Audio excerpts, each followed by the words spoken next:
The first time Mara Ellison realized how thin hope could stretch without breaking was the moment her phone buzzed in the quiet of a sunlit afternoon, right after she sent a desperate text she never meant to send.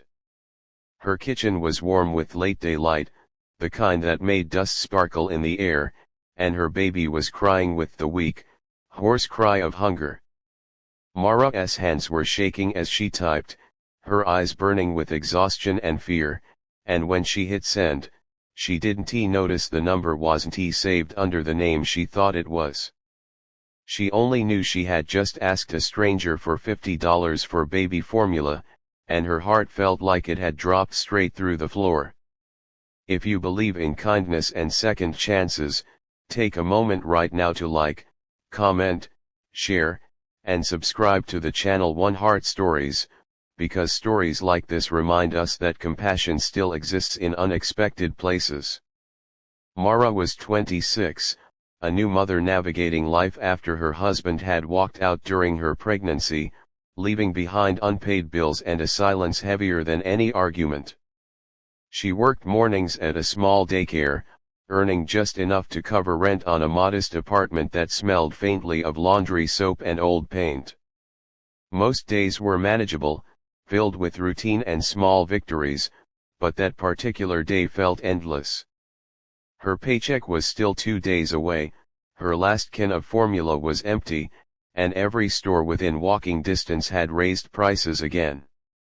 She had swallowed her pride and decided to ask what she thought was a distant cousin whose number she had saved months ago, typing quickly so she wouldn't lose her nerve. When no reply came after a few minutes, shame crept in, wrapping around her chest. Hours passed under a bright sky that slowly faded toward evening, and Mara distracted herself with chores, bouncing her baby and whispering promises she wasn't sure she could keep. Then, unexpectedly, her phone buzzed again. The message was brief and polite, asking if she was okay and requesting her address. Confused and embarrassed, Mara reread her sent text and finally noticed the name attached to the number.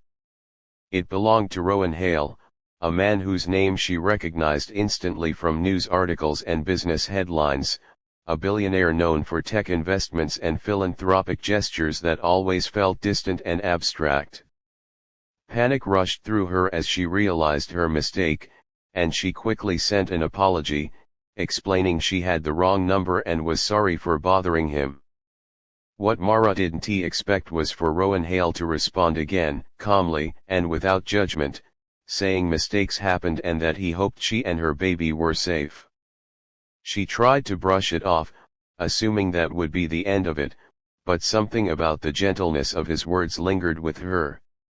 The afternoon light gave way to dusk, and she managed to borrow a little milk from a neighbor to get through the evening. Exhaustion finally pulled her into a restless sleep as the day officially ended, her worries following her into dreams. The next morning, daylight poured through her curtains, and life resumed its usual rhythm.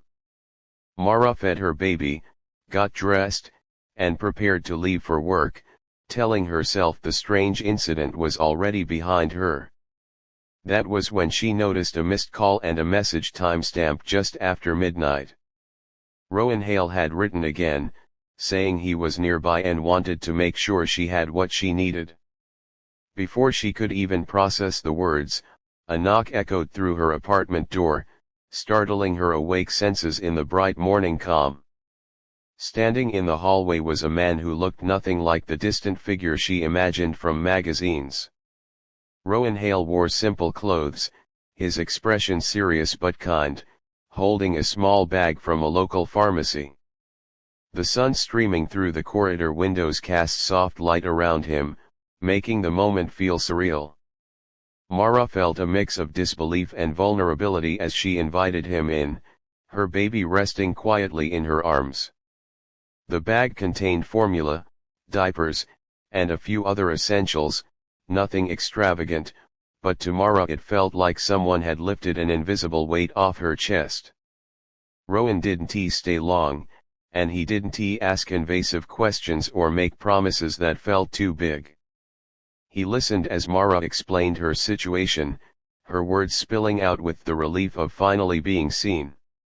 He spoke about growing up with a single mother who struggled in silence, how he remembered the way one small act of kindness could change the course of an entire day.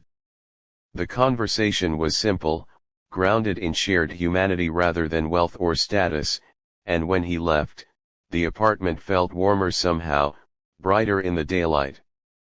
In the days that followed, Mara's life didn't magically transform, but something inside her shifted. Rowan helped connect her with a community support program and quietly covered a few months of childcare so she could work extra hours. More importantly, he checked in occasionally, reminding her that asking for help wasn't a weakness. Mara found herself standing taller, her fear slowly replaced by cautious hope as she imagined a future where she and her child could breathe easier. As this story nears its end, if it touched your heart or reminded you of the power of compassion, please take a moment to engage with this video, because your support helps stories like this reach others who might need them most. Special request, comment below what this story made you feel, because your words matter more than you know. Mara often thought back to that afternoon when a simple mistake had opened a door she didn't know existed. In the bright days that followed, she learned that kindness doesn't always arrive the way we expect it, but when it does, it can change everything.